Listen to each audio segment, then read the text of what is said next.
Selamat pagi, salam sejahtera. Selepas anak Zahid kalah di dalam pemilihan UMNO baru-baru ini di Bagan, beliau kini mengatakan bahawa ada pelanggaran etika yang berlaku dan telah mengambil keputusan membuat laporan kepada pihak yang berkaitan.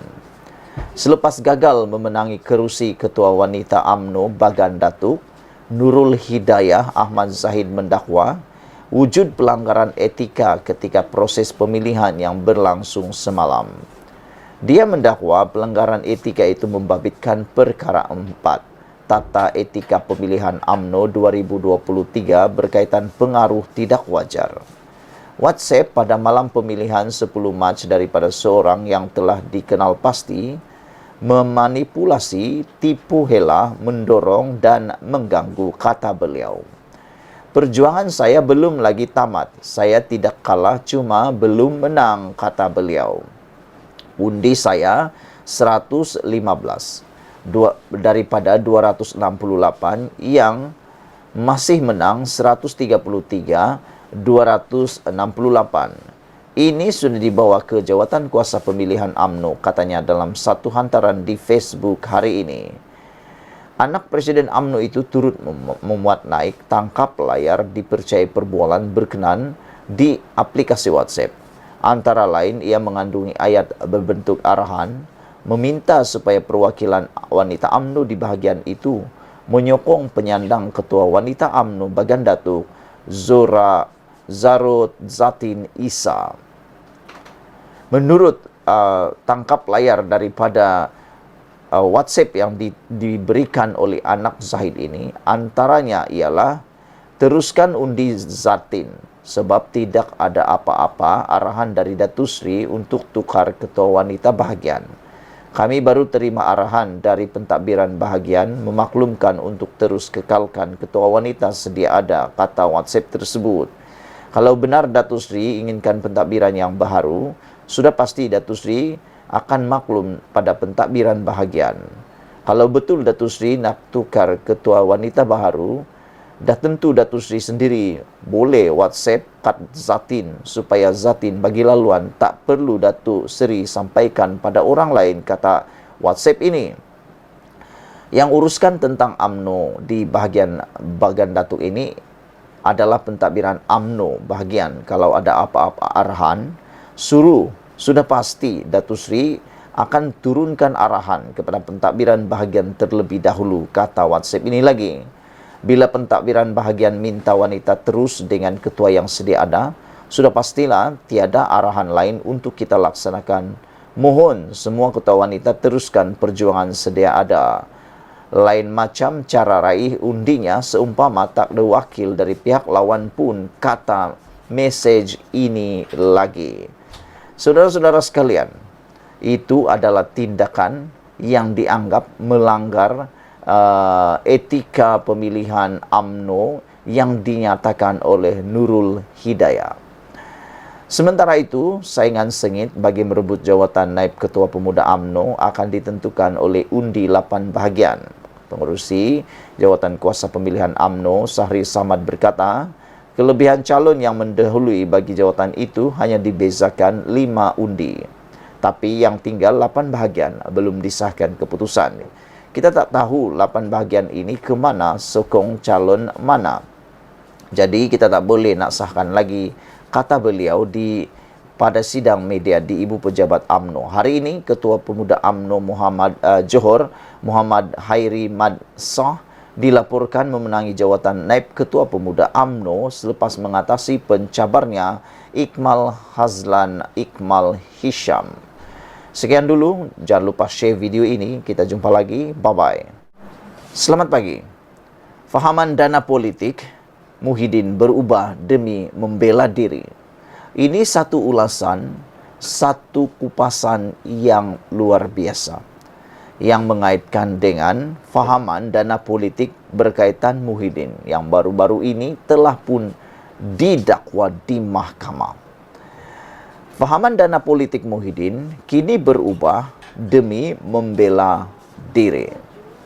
Ketika Tan Sri Muhyiddin Yassin menjadi menteri di bawah Pakatan Harapan PH dahulu, Mereka tidak menghiraukan isu mengenai akaun parti politik, pribadi, perniagaan, atau bukan kerajaan. Veteran UMNO Tan Sri Sahrir Samad berkata demikian bagi mengulas isu berhubung pembelaan bekas Perdana Menteri itu, yaitu Muhyiddin Yassin, yang menyatakan duit derma dimasukkan dalam akaun parti merupakan derma politik dari pihak yang tidak dikenali. Anda pasti masih ingat kes Najib Tun Razak. Apabila ada duit masuk dalam akaun dan dinyatakan itu adalah derma dan orang pada asalnya tidak diberitahu dan tidak dikenali, akhirnya berubah kepada putra Arab. Ini adalah peniruan semula, copycat, ulangan semula terhadap apa yang pernah berlaku kepada UMNO dan Najib. Apabila pembelaan bekas Perdana Menteri, yaitu Muhyiddin Yassin, yang menyatakan duit derma yang dimasukkan dalam akaun parti merupakan derma politik dari pihak yang tidak dikenali. Bukankah ini sama ceritanya dengan kes 1MDB dan kes Najib Tun Razak? Lupakah Tan Sri Muhyiddin Yassin semasa menjadi Menteri Pakatan Harapan 1.0 dulu, Kerajaan Pakatan Harapan 1.0 tidak pun menghiraukan ianya akaun parti politik, pribadi, perniagaan, atau badan bukan kerajaan. Semuanya disita oleh SPRM dan dibicarakan.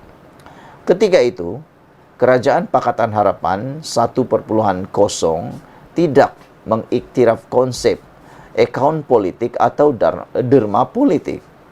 Namun, tidak ada suatu pun kes pun yang dimenangi oleh kerajaan. Tapi, nama baik parti-parti politik Barisan Nasional sudah dicemarkan kerana berpuluh tindakan mendakwa kami di mahkamah, kata Sahrir menerusi hantaran di Facebooknya. Ujar beliau, Muhyiddin ketika menjadi Perdana Menteri ketika itu menyatakan, akaun politik dan dana politik hanyalah satu fahaman yang tidak bertulis, di mana diketepikan oleh beliau dan rakan-rakannya. Sekarang masanya untuk menggubal akta dana politik dan pembiayaan politik oleh pihak awam, Political Funds and Public Financing of Political Parties, oleh semua pihak dalam Dewan Rakyat ke arah mewujudkan honest politik and menyekat dishonor power, tambah Sahrir lagi. Ini satu pendedahan, satu ulasan yang memang agak luar biasa, yang benar-benar membuka minda kita. Apabila veteran UMNO ini, yaitu Sahrir Samad menyatakan fahaman dana politik Muhyiddin berubah demi membela diri. Apabila beliau mengatakan Muhyiddin Yassin berkata Muhyiddin Yassin membela diri dengan mengatakan duit derma dimasukkan dalam akaun parti merupakan derma politik dari pihak yang tidak dikenali. Menurut Sahrir, lupakah Tan Sri Muhyiddin Yassin semasa menjadi Menteri Pakatan Harapan PH 1.0 dulu, kerajaan PH tidak pun menghiraukan ianya akaun parti politik, pribadi, perniagaan, atau badan bukan kerajaan.